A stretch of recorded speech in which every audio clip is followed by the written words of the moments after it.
In this introduction to the human shadow, I'll explore a couple of the different angles from which to view it. And I'll take my points from a couple of cues here. The first thing is to be aware that that which is invisible cannot be honored, and in its dishonor moves into a pattern of disrespect. To respect is to look and look again, re-inspect, as in spectacle, the Latin to see.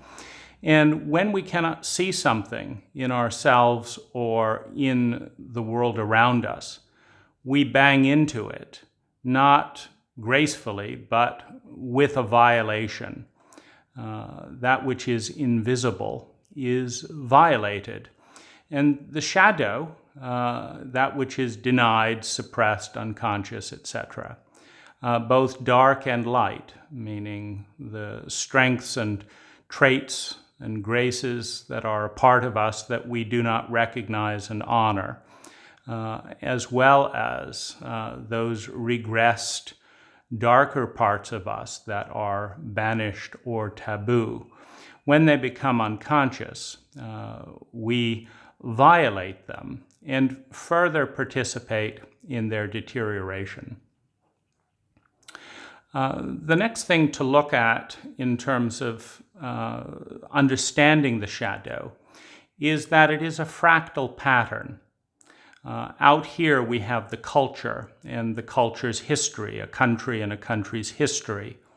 And like geological layers of excavation as we go back in time, or like code or mathematical equations as we go back in time, we see how different points of history occurred, as this was combined with this to make this and lead to this and then to this.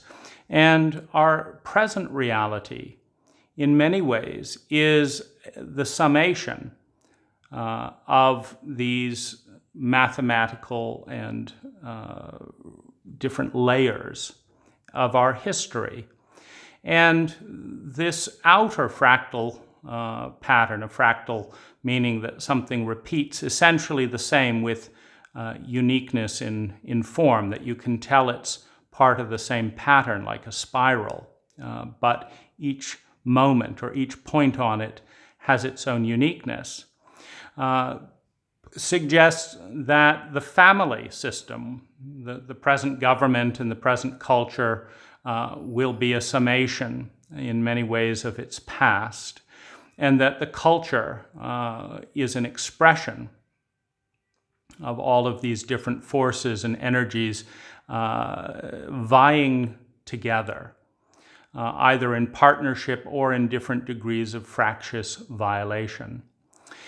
The family system, our family, is a microcosm in many ways of the culture or the cult in which the family is nested. And so within a family system, one will generally find the entire pattern of the cult.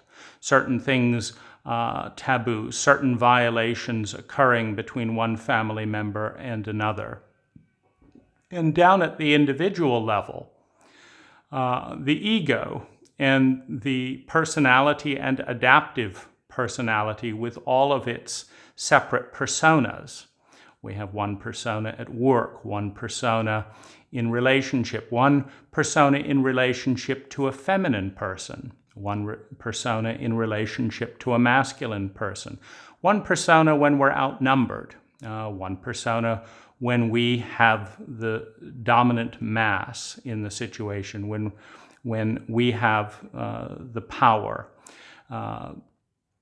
And these different personas represent, as a default, the unconscious and conscious layers of not only the family system, but the culture at large. In the culture at large, for example, in the United States, where certain violations of treaties and whether it's slavery or the chauvinism towards the feminine played out in very large national forms. Within the family system, there will be certain members that represent the dominance of chauvinism, the bigotry or racism within the cultural history. And within the individual who has grown up, the psyche comes in very liquid, in that sense, very feminine.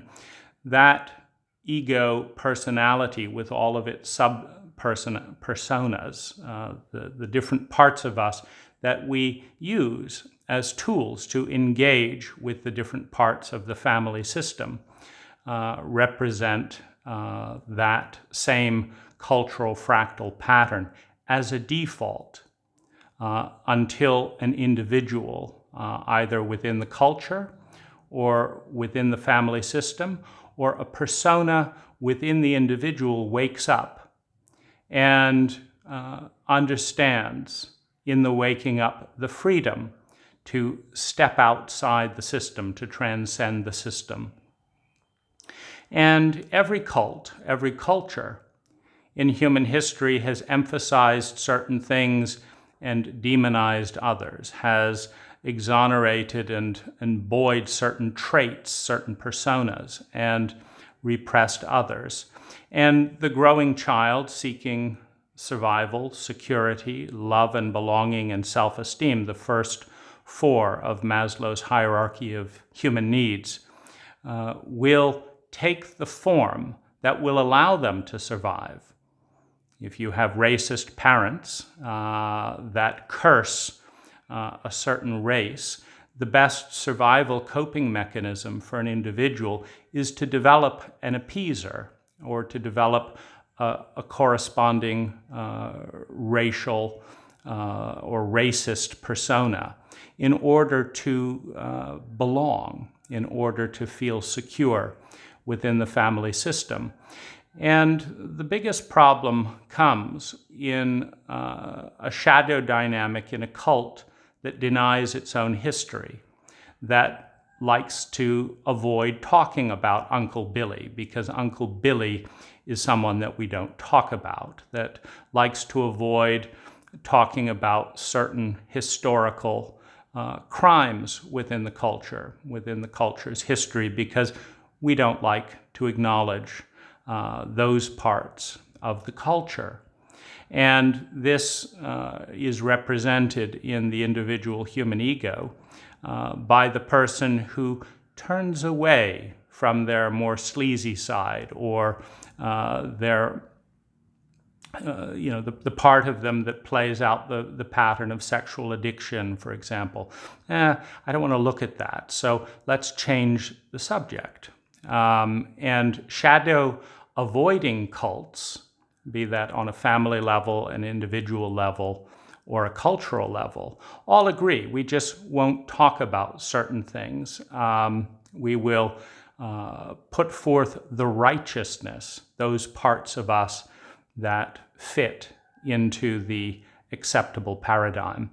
And so it's valuable to see these different levels of zoom-in lens, because if you are culturally blind to much of your history, and a people's history of America helps to unearth a few of the less palatable aspects of American culture, but every culture has their things they'd rather not deal with, rather not respond to, be responsible for. And every family, look at what a nice house I bought to you. Let's ignore the fact that I beat you over the head and get drunk from time to time.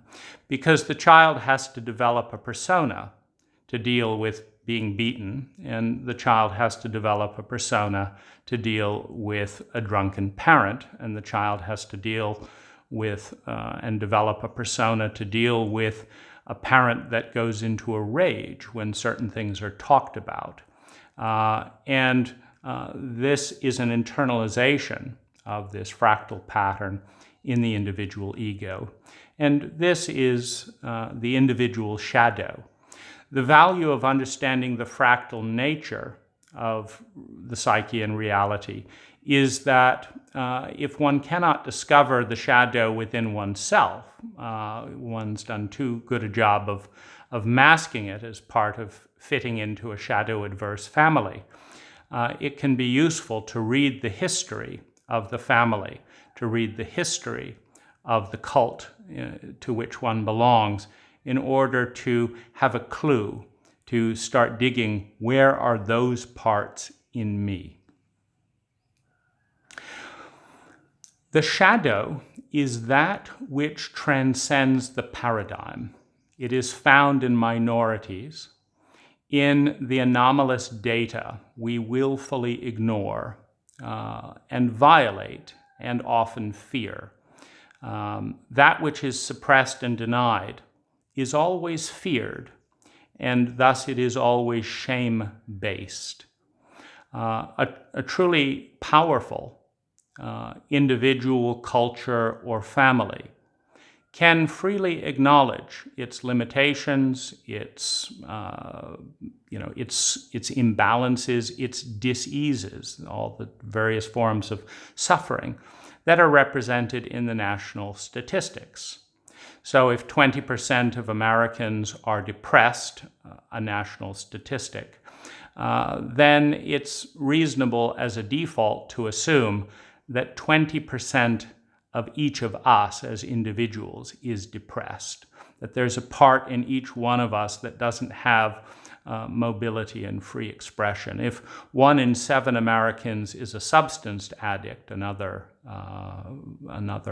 kind of national statistic, it's reasonable to believe that maybe 10 or 15% of each one of us is addictive, compulsive in some way. It may be compulsively gambling, it could be compulsively being right, it could be compulsively talking and not listening, but that there is an addict within the subset of our personas, and that to be responsible, to respond to the dis-ease that always comes when parts of us are suppressed or denied, is to respond to that addict within, to respond to that terrorist within, to respond to that bully within, and understand the formation, the adaptive nature of its immersion, because the individual is always integrated with its environment. If you find a bully inside, a rapist inside, an hedonic escapist inside, it is not in a vacuum. The fractal nature of reality suggests that the family is a microcosm of the cult, that the individual is a microcosm of the family, and that the personas that came in liquid and neutral in birth took the forms necessary to engage with what is out there. That what is in here is inherently connected with what is out there, and what is out there is inherently connected with what is in here. And understanding that, it is, one can adopt a response, one can take responsibility at a variety of different levels. If one doesn't like the bully inside, one can participate in changing some of the parenting protocols of a culture to advocate for greater parental literacy, a culture that actually educates its parents on the nature of child rearing.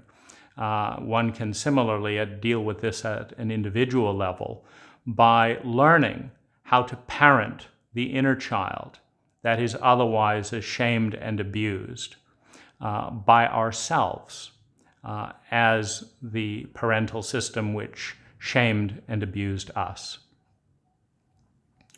The shadow exists on all dimensions. And I talked a little bit about it as the anomalous data. And it's valuable to step back a moment and understand why we have anomalous data that is suppressed and denied, meaning it takes energy It takes energy for the scientific community, for example, to ignore the data of Edgar Cayce, which, there were all these interesting studies of him going into trance and being able to locate medicines and doctors in different towns on their own shelves. This is a bit of data where a man going into trance time after time would know things that his physical senses had absolutely no way of knowing.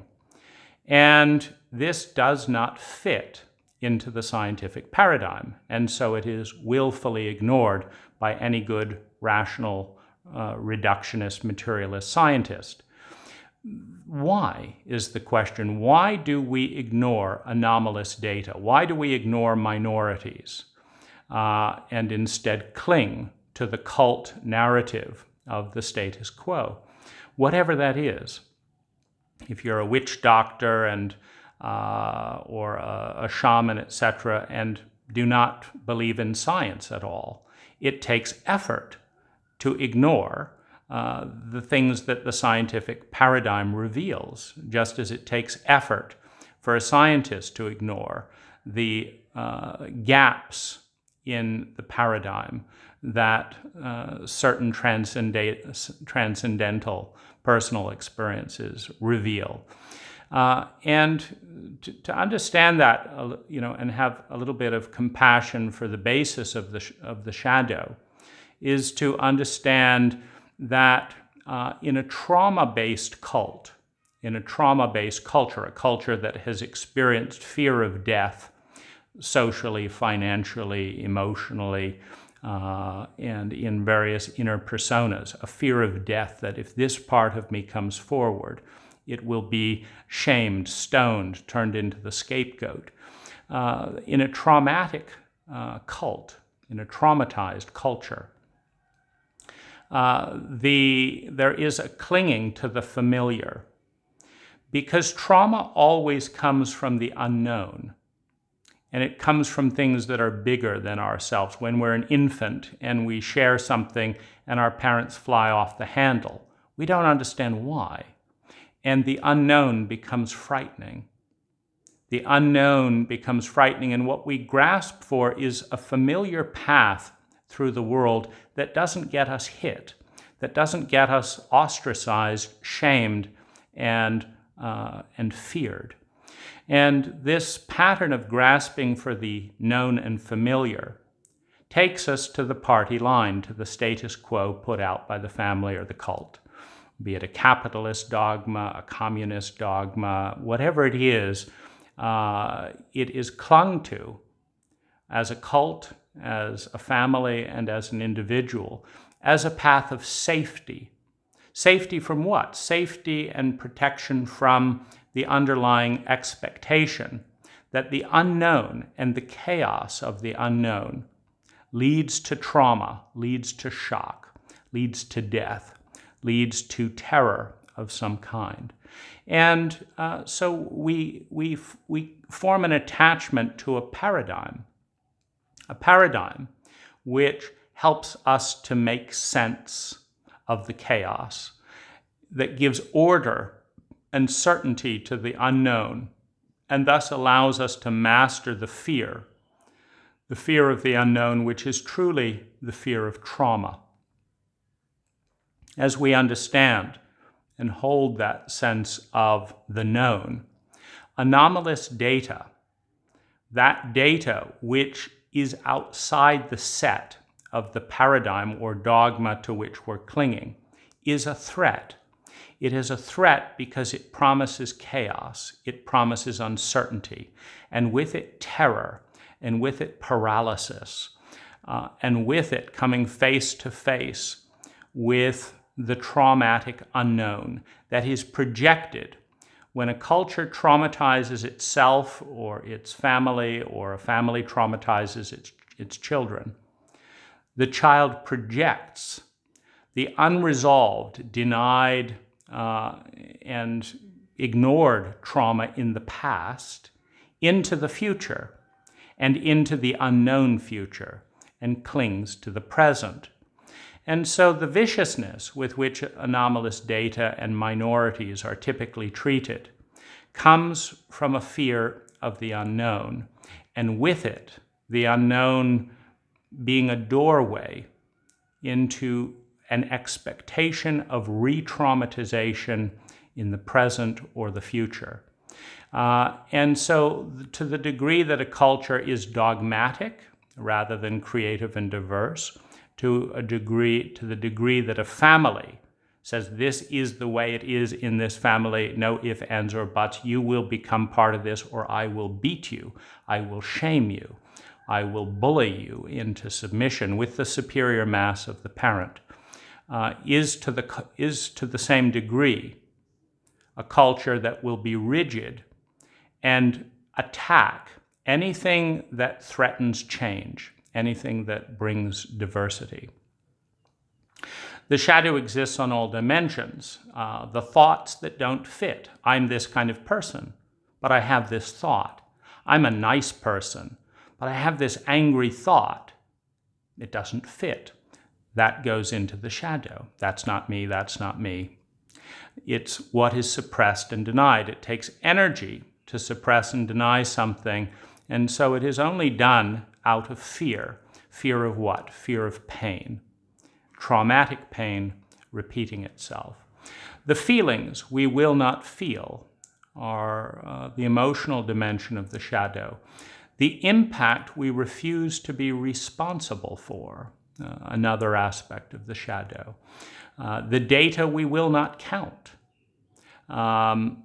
If you're doing a ledger and you say, there's so many expenses and there's so much incomes, but you're not supposed to do business with the Nazis, whoever is the villain of the day, etc.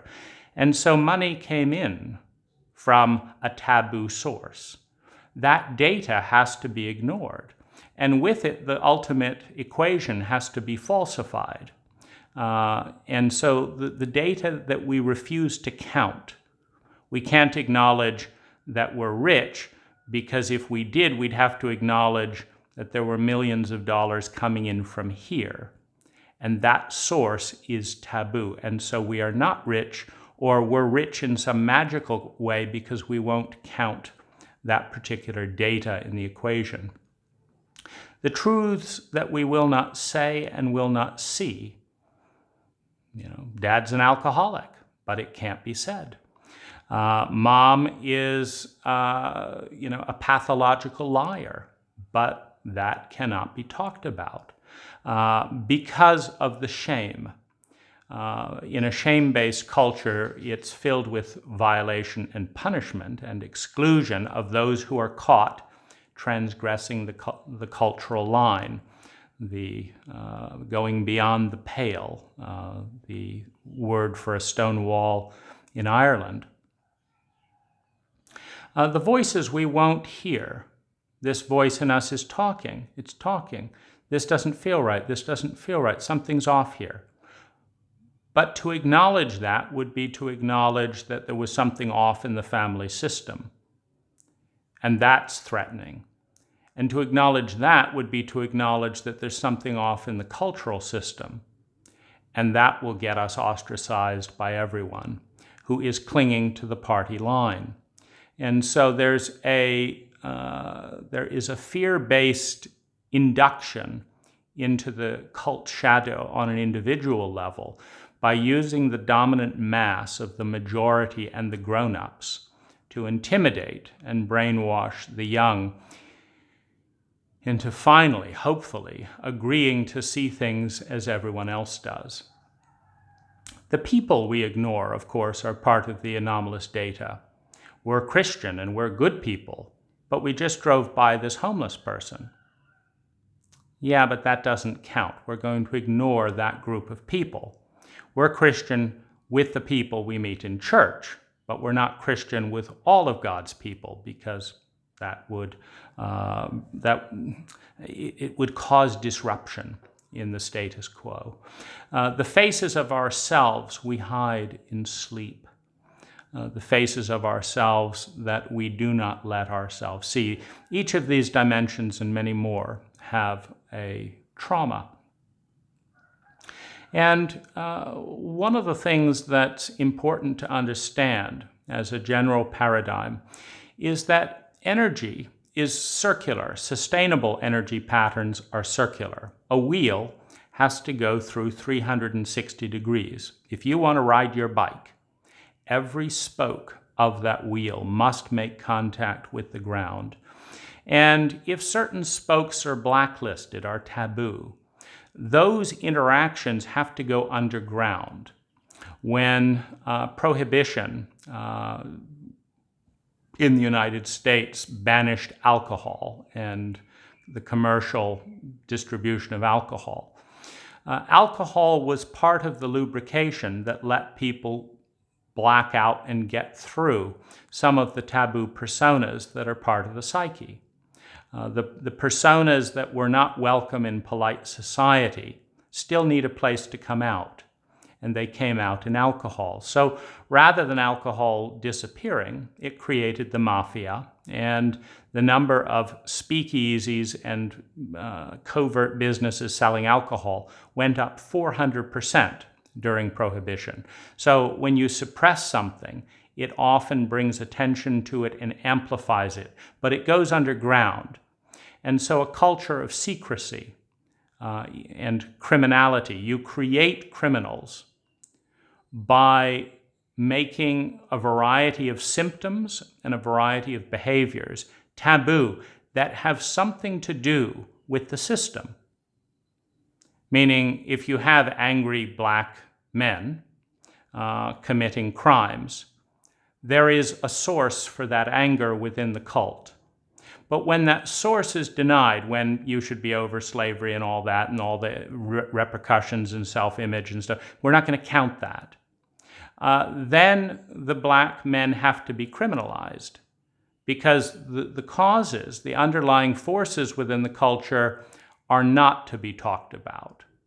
But particularly in a racist culture, the symptoms of those things can be blamed and further exonerate the prejudices and imbalances in the culture.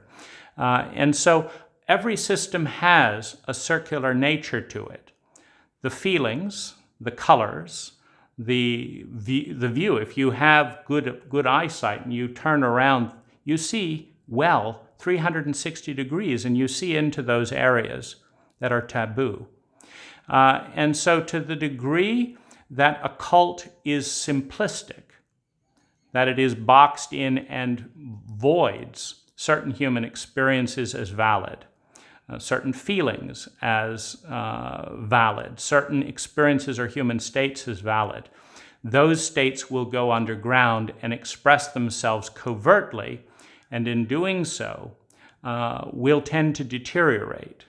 You know, the mafia deteriorates towards violence while serving, meaning the honorable approach of saying that we're a cult that has a lot of pain, fear, and shame, and that one of the ways that an emotionally illiterate cult deals with having a lot of fear, pain, and shame is addiction and alcoholism.